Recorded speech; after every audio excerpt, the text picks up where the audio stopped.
Mariko, le chasseur têtu. Mariko était un chasseur, mais quel chasseur! Il tuait les animaux comme si ce n'étaient pas des vies. Chaque jour, il en tuait des dizaines et des dizaines dont il exhibait les têtes et les queues comme trophées. Un jour, sa femme, qui n'en pouvait plus de le voir ainsi massacrer les animaux, le conseilla en ces termes. « Mariko, s'il te plaît, arrête de tuer les animaux comme tu le fais. Ce n'est pas bien, ce sont des vies. » Mariko se moqua de sa femme. Et dès le lendemain, il alla massacrer 3 dizaines de bêtes sauvages, dont il ramena les queues au village. À leur tour, les anciens du village le convoquèrent dans leur vestibule et lui dirent « Mariko, arrête de tuer les animaux comme tu le fais. Si les chasseurs qui t'ont précédé sur cette terre avaient fait comme toi, tu ne serais pas devenu chasseur, car pas un seul animal sauvage ne leur aurait survécu. » Mariko se moqua des anciens, et dès le lendemain, il alla massacrer 4 dizaines de bêtes dont il ramena les queues au village. Un jour, Mariko partit à la chasse. Toute la journée, il battit en vain la savane et ne rencontra aucune bête, même pas un petit écureuil. Le soir venu, il s'en retournait bredouille au village en maugréant quand il vit, allongé au bord de la rivière, un grand lézard qui se prélassait aux derniers rayons du soleil couchant. Ses yeux brillèrent de joie. Il n'allait pas essuyer les moqueries de villageois en rentrant bredouille.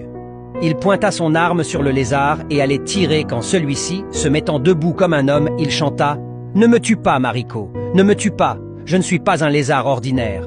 Vois-tu, les marchands du nord, du sud, de l'est et de l'ouest passent et repassent par ce chemin. Ils me voient ici tous les jours.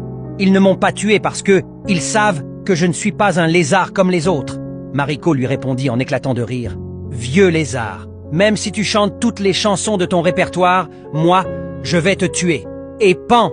Il tua le lézard. Il le prit et le jeta sur son épaule et rentra au village. Au moment de franchir la porte de sa maison, le lézard, bien que mort, lui chanta de nouveau « Ne me tue pas, Mariko, je ne suis pas un lézard ordinaire. » Mariko lui répondit « Continue de chanter, hein? Je vais te rôtir et te manger tout à l'heure, et on verra bien si tu peux continuer de chanter dans mon ventre. » Il alla jeter le lézard devant sa femme. « Prépare-moi ça, ma chérie, je meurs de faim. »« Moi !» lui rétorqua sa femme. « Non seulement je ne prépare pas ce lézard, mais je ne le mangerai pas. Mes enfants ne le mangeront pas non plus. Tu m'entends, Mariko? Tant pis, je me le préparerai moi-même. » Et Mariko de dépecer le lézard. Il le découpa en morceaux et jeta les morceaux dans le poêle. Mais même en mijotant sur le feu, chaque morceau du lézard chantait « Ne me tue pas, Mariko, je ne suis pas un lézard comme les autres. »« Tu vas être prêt et je vais te dévorer à belles dents, » dit Mariko. « Et on verra bien si tu vas continuer de chanter. » Quand le lézard fut bien cuit, Mariko se mit à le manger. Il invita sa femme refusa. Il invita ses enfants, tous refusèrent, et il mangea tout seul. Aussitôt qu'il eut fini de manger, il eut soif, une grande soif qui se mit à lui brûler la gorge. Il cria sur sa femme « Apporte-moi à boire, je meurs de soif, je meurs de soif !» Sa femme lui apporta un verre d'eau qu'il but d'une rasade. La soif s'aggrava.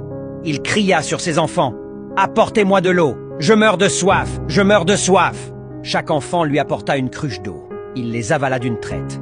La soif s'aggrava. Mariko se leva et alla prendre le canari d'eau. Il avala la contenance d'une seule rasade. La soif empira. Il sortit de la maison en courant, sortit du village à toute allure. Il partit à la rivière, celle au bord de laquelle il avait tué le lézard. Il se baissa et commença à boire l'eau de la rivière. Mais la soif s'aggrava. Il but et but. Son ventre s'enfla, se gonfla et finit par exploser. Les morceaux du lézard en sortirent, se recollèrent. Et soudain, le lézard se dressa devant Mariko mourant et lui dit « Que t'avais-je dit, Mariko? Tu l'apprendras à tes dépens. C'est depuis ce jour que si l'on continue à chasser les animaux, on le fait avec raison. Celui qui refuse d'écouter finira par apprendre dans la douleur.